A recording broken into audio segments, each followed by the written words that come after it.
This lesson is going to talk about the total surface area of all prisms. Now, we are just going to talk about rectangular and triangular prisms, but this would be for all prisms. Remember when we talked about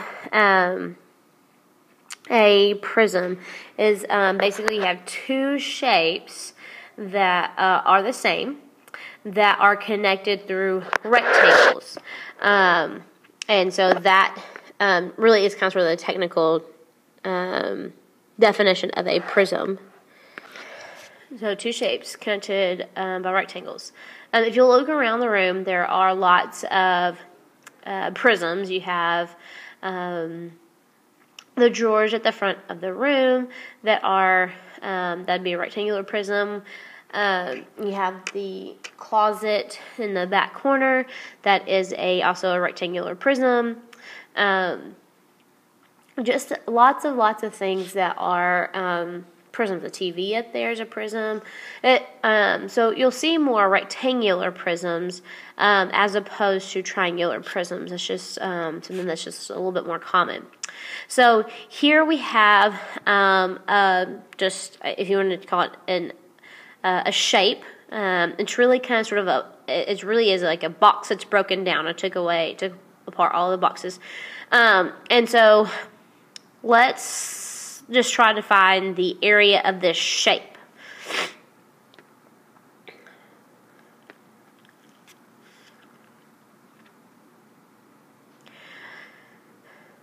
Alright, so let's look here. Basically lots of rectangles. So this is a 12 by 3 rectangle, so multiply those two together and you get 36. This is 10, so this one also has to be 10, so this is 120. This is 3, so this one has to be 3. So this is 10 by 3, which is 30. Then you have 12 by 10 again, and you have 120. Then you have 3 times this one. If this one is 12, this one is 12. So this is 12, and then this is 3, so that's 36. And then this is 10, and then this one has to be 3 as well, so this is 30. Then you could add up all of those. So you have 120, 120, 30, 30, 36, 36. So really you kind of have two of each different rectangle. So you have two 120s right here and here, two 30s here and here, 36, and two 36s there and there. So that's 12, okay, your 1, 17, 1, so 372.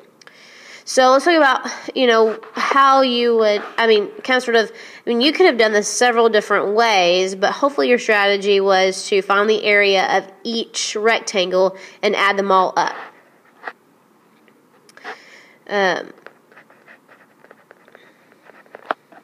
That's how I did it.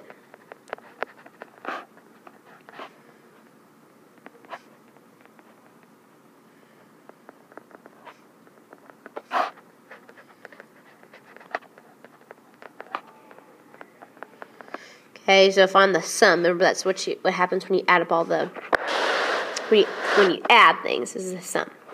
All right. So when we talk about surface area is like perimeter for a three-dimensional shape or three-dimensional object. So what we have here is. Remember, we talked about volume, which was kind of like area. We're talking about the filling up on the inside. Surface area is like the perimeter, talking about the outside of a three-dimensional shape. So here's your formula for total surface area. So we're going to talk about, as you go on through these lessons, we're kind of say, well, what's the difference? Well, we'll talk about that. So total surface area, the formula chart uses S for that. So S is equal to pH plus 2B. Well, hopefully you know that B stands for area of the base.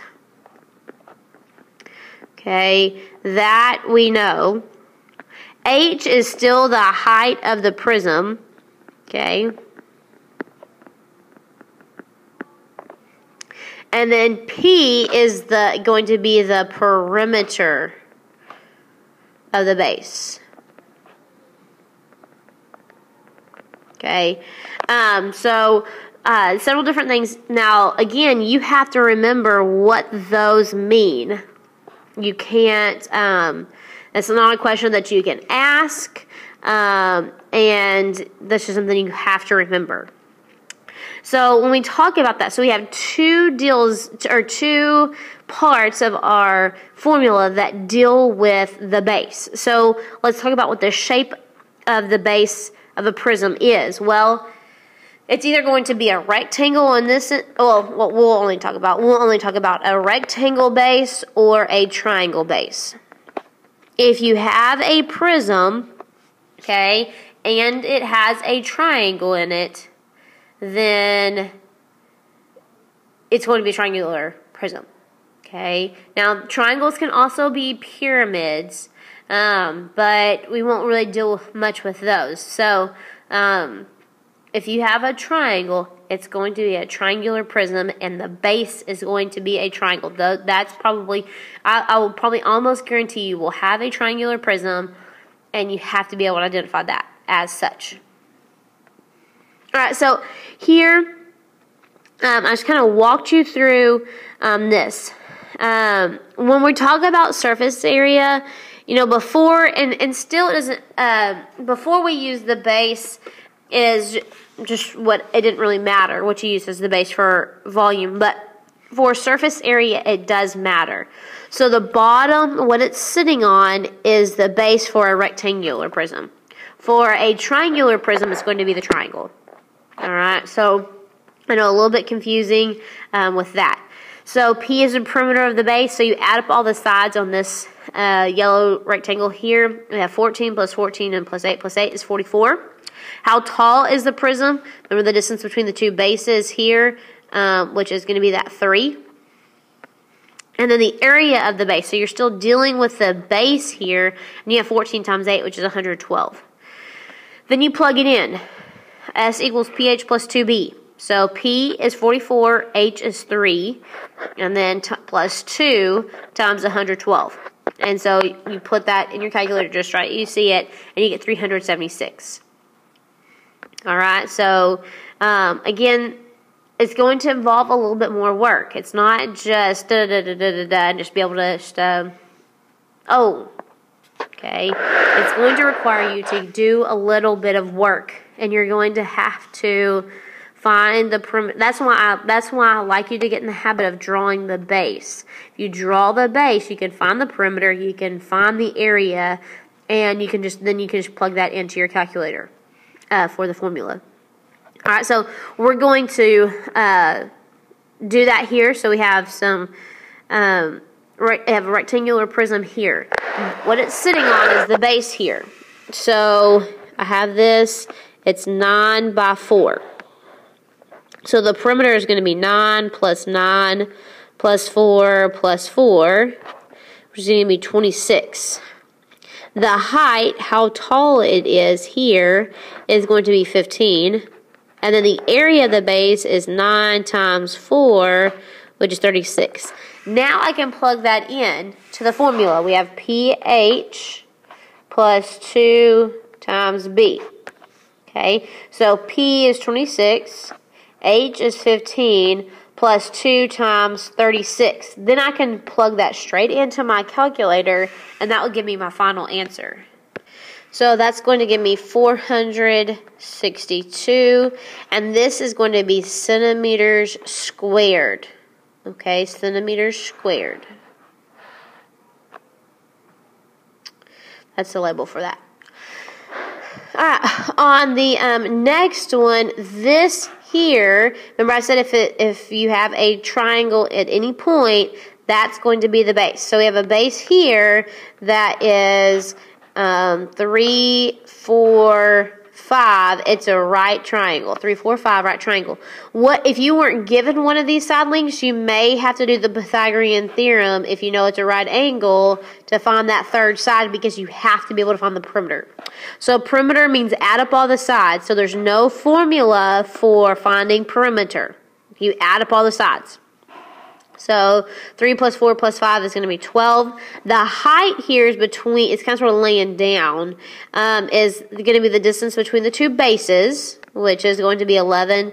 And then the area of the base, the area of a triangle is the base, so what's the bottom part, times the height, and then times 1/2. So the height is how tall it is.